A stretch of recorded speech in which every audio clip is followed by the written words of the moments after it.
Olá, eu sou o Felipe Falador e bem-vindos ao Cinefilo.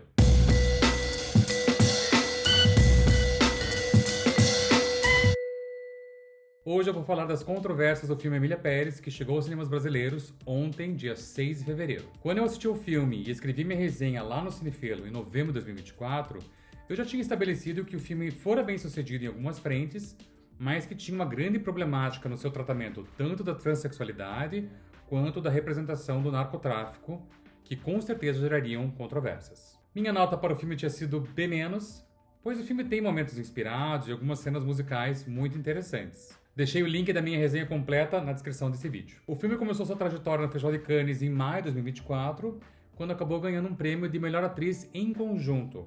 As atrizes Carla Sofia Gascon, Selena Gomez, Zoe Saldanha e Adriana Paz ganharam o prêmio conjunto.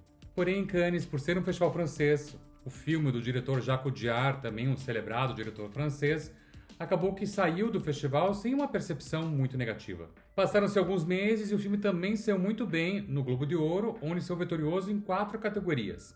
Melhor filme musical ou comédia, melhor filme internacional, vencendo de Ainda Estou Aqui, melhor atriz coadjuvante para Zoe Saldanha e melhor canção. A febre ao redor do filme chegou no seu clímax quando o filme recebeu em janeiro 13 indicações ao Oscar, algo que eu particularmente achei bastante desproporcional. Porém, ao invés de celebração, o filme começou a receber uma enxurrada de comentários negativos, uma quantidade absurda de informações começaram a surgir nas redes, tanto sobre o diretor Jacques Audiard e, mais recentemente, sobre a atriz Carla Sofia Gascon. Vamos começar pelas polêmicas e controvérsias ao redor do Jacques Audiard, o diretor do filme. A mais assustadora foi que o diretor alegou que não foi necessário ir ao México ou saber do México para que ele pudesse escrever um roteiro, ou seja, um diretor francês achar que tem propriedade suficiente para escrever um filme sólido sobre a maior crise humanitária do México é bastante problemático. Além disso, o diretor alegou que preferiu filmar o filme inteiro na França e com atores majoritariamente não mexicanos. A única atriz mexicana é a Adriana Paz, que é a que tem o menor papel durante o filme. A diretora de cast do filme ainda agravou a situação quando alegou que não haviam atores mexicanos bons o suficientes para compor o elenco do filme.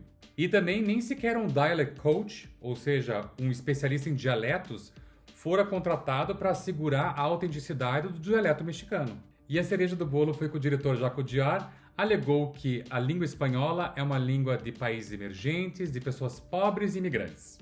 Além de toda a polêmica sobre o México, também temos o pobre tratamento da transexualidade no filme.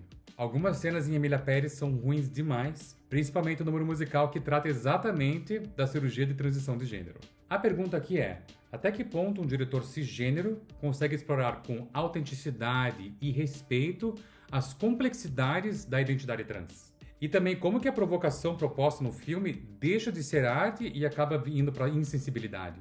Já esses pontos sobre o Jacques Audiard seria suficiente para fundar esse filme. Mas então temos toda uma nova controvérsia ao redor da atriz trans Carla Sofia Gascon.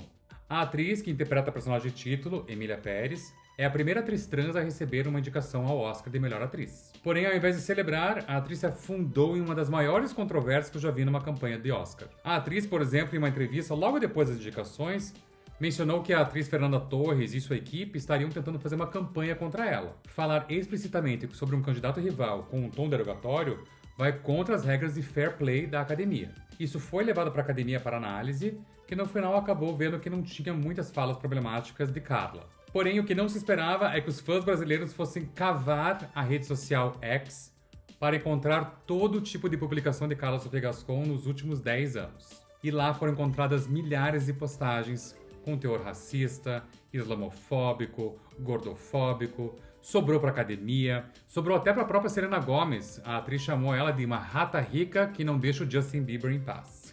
O problema da Carla foi que ela não conseguiu ficar em silêncio depois da declaração que foi dada por ela e pela Netflix, uma vez que esses tweets todos vieram à tona. Porém, a Carla decidiu dar entrevistas por fora, sem o consentimento da Netflix, para tentar justificar seus atos. Isso enfureceu a equipe da Netflix, que imediatamente tirou a Carla da campanha e inclusive dos materiais promocionais chamados FYC, o For Your Consideration. Esses materiais FYC são uma tradição em campanha de Oscar. Todos os anos, os estúdios pagam rios de dinheiro para as publicações de entretenimento como Hollywood Reporter, Variety, IndieWire, para veicular essas peças publicitárias chamadas For Your Consideration, que é para os votantes da academia levarem em consideração uma possível campanha de alguém para o Oscar. Até então, os materiais de FYC de Emília Pérez tinham Carla Sofia Gascon. Desde semana passada, a Carla foi eliminada da campanha e agora em destaque estão só Zoe Saldanha, Canção e alguns aspectos que a Netflix está tentando emplacar ainda para o Oscar. Então toda essa onda controversa nos faz questionar uma coisa: como que conseguimos separar o artista da obra? O impacto da performance de Carla Sofia Gascon em Emília Pérez muda quando vemos esse comportamento fora das telas? E ainda mais importante, essas polêmicas elas enriquecem o debate ou elas tiram o foco do mérito artístico? Na minha humilde opinião, o cinema tem vários papéis: entreter, informar e às vezes nos tirar da nossa zona de conforto. Mas é fundamental que o cinema venha acompanhado de responsabilidade na representação e também na forma como algumas histórias são contadas. E é por isso que Emília Pérez está recebendo agora toda essa atenção negativa, pois não houve responsabilidade do diretor Jacques Audiard e também a forma leviana como os temas de transexualidade e da maior crise humanitária mexicana deixaram muito a desejar.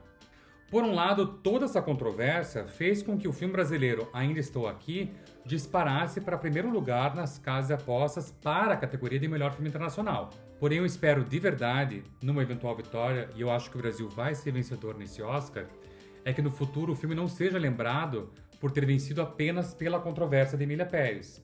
Mas sim, Ainda Estou Aqui é um filme vastamente superior a Emília Pérez.